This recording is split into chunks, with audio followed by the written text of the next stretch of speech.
अस्सलाम वालेकुम। M Hussain Urdu classes YouTube channel में मैं मुनव्वर हुसैन आप लोगों का फिर से एक बार इस्तकबाल करता हूँ, खैर मकदम करता हूँ।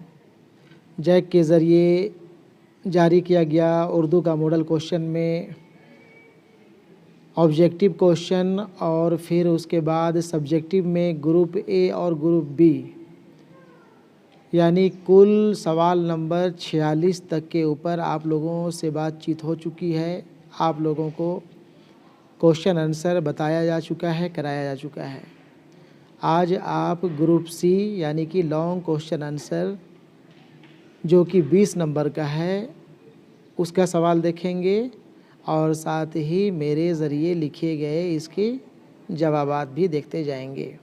ठीक है, आप एक एक लफ्ज़ ध्यान से देखेंगे, मेरी बातों को सुनेंगे, इंशाअल्लाह आपको इम्तहान में इससे काफ़ी फ़ायदा पहुंचेगा।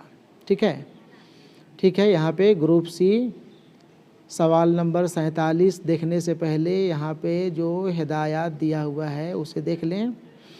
मुंदरजा झेल 6 सवालों में से किसी 4 का जवाब लगभग 10 जुमलों में दें। ठीक है ना, यहाँ पे 6 सवाल है, सवाल नंबर 47 से लेकर के 52 तक। इसमें से किसी 4 का जवाब आपको देना है, 4 का जवाब लिखना है।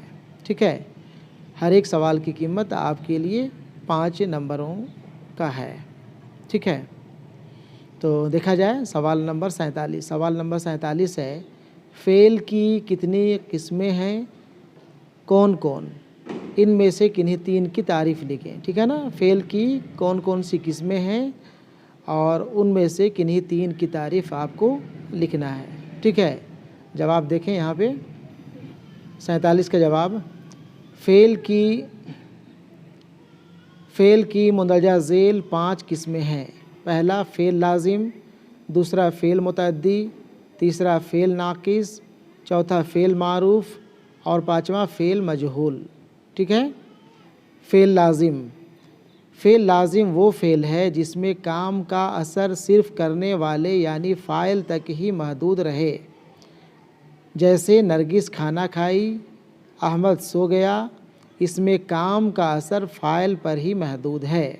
ठीक है ना, फ़ेल लाजिम वो फ़ेल है जिसमें काम करने वाले के ऊपर ही सिर्फ़ इसका असर पड़ता है, असर दिखाई पड़ता है। ठीक है, और काम करने वाला क्या कहलाता है, काम करने वाला फ़ाइल होता है। ठीक है ना, ठीक है। 2 में दिया हुआ है फ़ेल मुतअद्दी, वो फ़ेल जिसमें काम का असर सिर्फ़ फ़ाइल तक ही महदूद ना रहकर मफ़ऊल पर भी पड़े। ठीक है, यहाँ पे ठीक उल्टा है फ़ेल मारूफ़ का। फ़ेल मुतअद्दी में आपका काम का असर फ़ाइल के साथ साथ मफ़ऊल पर भी पड़ता है, जैसे नरगिस के ज़रिए किताब पढ़ी गई, अहमद ने अच्छे काम किए। ठीक है ना, आगे देखें 3 नंबर में है फ़ेल नाकिस। फ़ेल नाकिस में किसी काम का करना साबित नहीं होता बल्कि किसी हालत या कैफियत का पता चलता है, जैसे आम खट्टे हैं, अली बीमार है वगैरह। ठीक है ना, फ़ेल नाकिस में किसी काम का करना या होना साबित नहीं होता है बल्कि किसी हालत या कैफियत का पता चलता है। ठीक है ना, ठीक है। इस तरह से आपको सिर्फ़ 3 का ही तारीफ़ करना है। वैसे फ़ेल की तो 5 किस्में हैं। आपके लिए काम रहा कि आप फ़ेल मारूफ़ और फ़ेल मजहूल की तारीफ़ पढ़ लेंगे, उसे याद कर लेंगे। सवाल यह भी पूछ सकता है कि फ़ेल मारूफ़ और फ़ेल मजहूल में क्या फ़र्क है, मिसाल के साथ जवाब दें। यह सवाल भी आ सकता है। ठीक है, इसलिए आपको फ़ेल मारूफ़ और फ़ेल मजहूल किसे कहते हैं, इसकी क्या तारीफ़ है, उसे भी जानना चाहिए।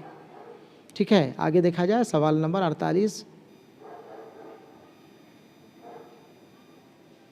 सवाल नंबर 48 है, सर सैयद अहमद ख़ां के बारे में आप क्या जानते हैं, अपने अल्फाज में लिखें। जवाब देखें, सर सैयद अहमद ख़ान के बारे में आप लोग पढ़ चुके हैं। सर सैयद का बचपन में भी सर सैयद के बारे में जानकारी मिलती है और सर सैयद अहमद ख़ान ने जो मज़मून लिखा है औरतों के हुकूक़ के ऊपर, उसमें भी सर सैयद अहमद ख़ां के बारे में तफसील से लिखी हुई है। आप दोनों जगह से सर सैयद अहमद ख़ान का मवाद हासिल कर सकते हैं, इनके बारे में लिख सकते हैं। ठीक है, जवाब यहाँ पे सुने। जवाब है सर सैयद अहमद ख़ां का नाम किसी तारुफ का मोहताज नहीं। अलीगढ़ मुस्लिम यूनिवर्सिटी के बानी फाउंडर है ना, और मुसलमानों के सच्चे हमदर्द सर सैयद अहमद ख़ां की पैदाइश 1817 ईस्वी में दिल्ली के एक मुअज्जिज़ घराने में हुई थी। मुअज्जिज़ घराने में, रईस घराने में, नामी गिरामी घराने में। ठीक है ना। उनकी वालिदा अजीज़ुन्निसा थी। उनके घर में रहने वाली एक खैरख्वाह खादिमा मिस माता बीबी ने सर सैयद को पाला था। बचपन में सर सैयद गेंद, बल्ला, कबड्डी, आँख मिचौली वगैरह खेल खेलने में दिलचस्पी लेते थे। सर सैयद मुलाजमत के दौरान कई शहरों में रहे।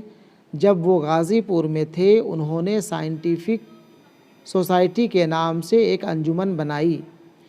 1869 ईस्वी में वो इंग्लिस्तान गए और फिर वतन वापसी के बाद एक रिसाला तहज़ीबुल अखलाक निकाला। इससे उर्दू में मज़मून निगारी को बहुत तरक्की हुई।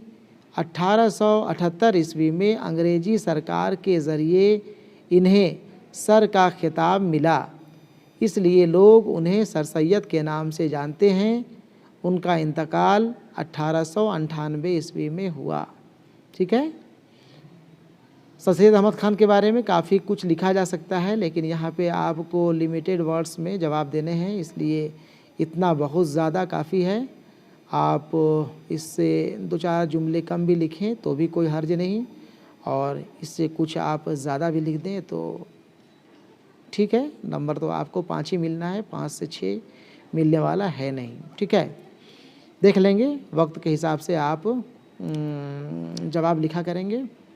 आगे है सवाल नंबर 49।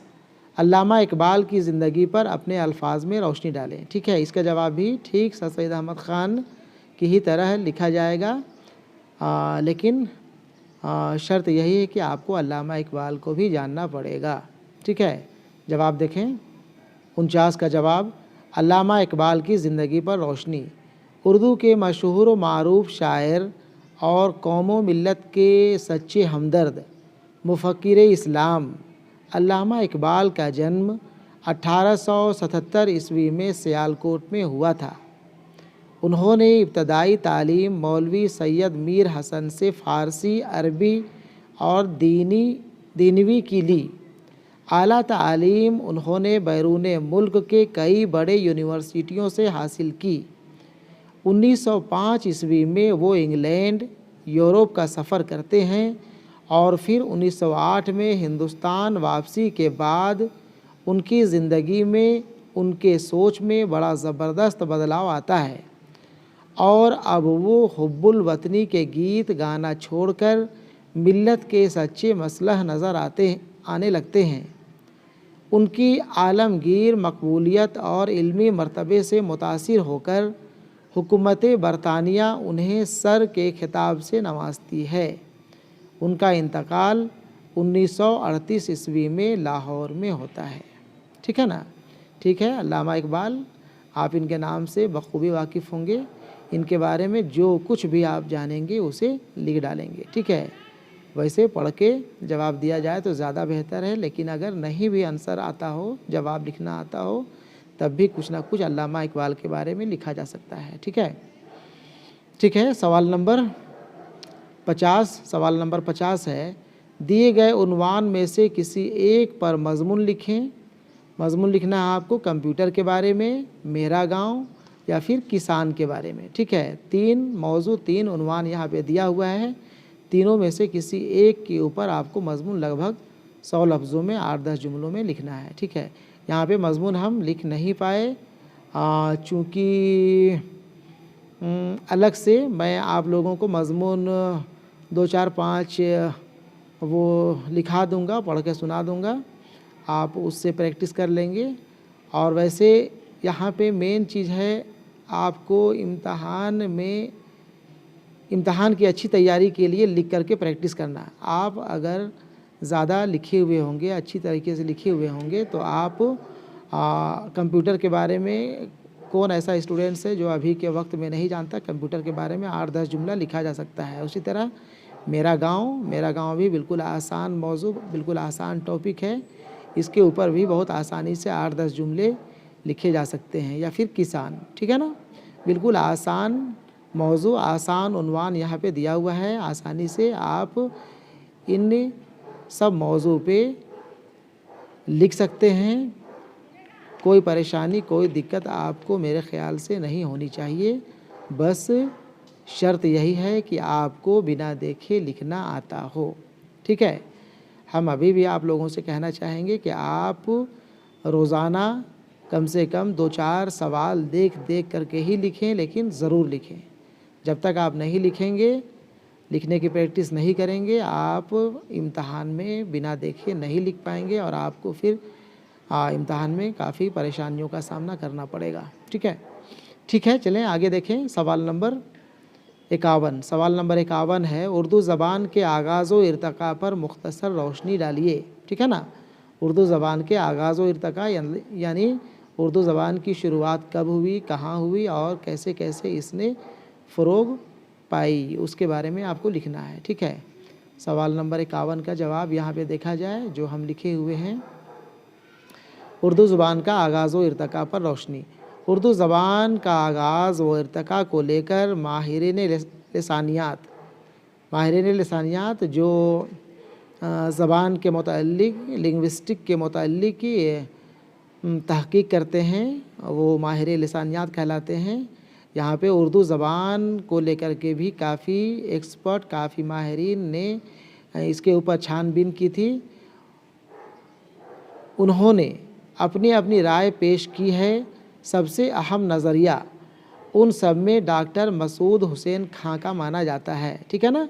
उर्दू ज़बान का आगाज़ व इर्तिक़ा को लेकर के माहिर लिसानियात ने अपनी अपनी राय पेश की है, अपनी अपनी नज़रिया पेश किया है। उन सब में सबसे अहम नज़रिया डॉक्टर मसूद हुसैन खां का माना जाता है, जिन्होंने उर्दू की पैदाइश दिल्ली और उसके आसपास के इलाक़ों को माना है, ठीक है ना। उसकी शुरुआत हिंदुस्तान में मुसलमानों की आमद के साथ होती है। हिंदुस्तानी बादशाहों और सूफियाए कराम की बनिस्बत इस ज़बान को बहुत तरक्की हुई, ठीक है।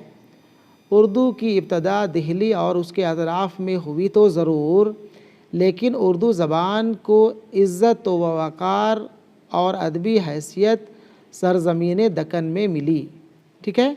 कुतुब शाही और आदिल शाही ख़ानदानों ने ना सिर्फ़ उर्दू में शायरी की बल्कि उसकी सरपरस्ती भी फरमाई। बहरहाल उर्दू एक बार फिर से वली दक्कनी के ज़रिया शुमाली हिंद पहुंची और फिर इसने पूरे हिंदुस्तान में फ़रोग़ पाया, ठीक है। उर्दू ज़बान का आगाज़ व इर्तिक़ा को लेकर के इतना जवाब बहुत सफिशिएंट है, काफ़ी है। आप इसे याद कर लेंगे, अपने जहन में रख लेंगे, ताकि इस तरह का सवाल का जवाब आप आसानी से लिख सकें, ठीक है। आगे देखें सवाल नंबर 52, सवाल नंबर 52 तक ही आपका सवाल है। सवाल नंबर 52 है, अफसाना भोला के बारे में आप क्या जानते हैं, अपने अल्फाज में लिखें। सवाल थोड़ा कन्फ्यूज़न करने वाला है। ये सवाल पूछ रहा है यहाँ पे अफसाना भोला के बारे में आप क्या जानते हैं। तो यहाँ पे अफसाना भोला के बारे में लिखना है, ना कि सिर्फ़ भोला किरदार के बारे में।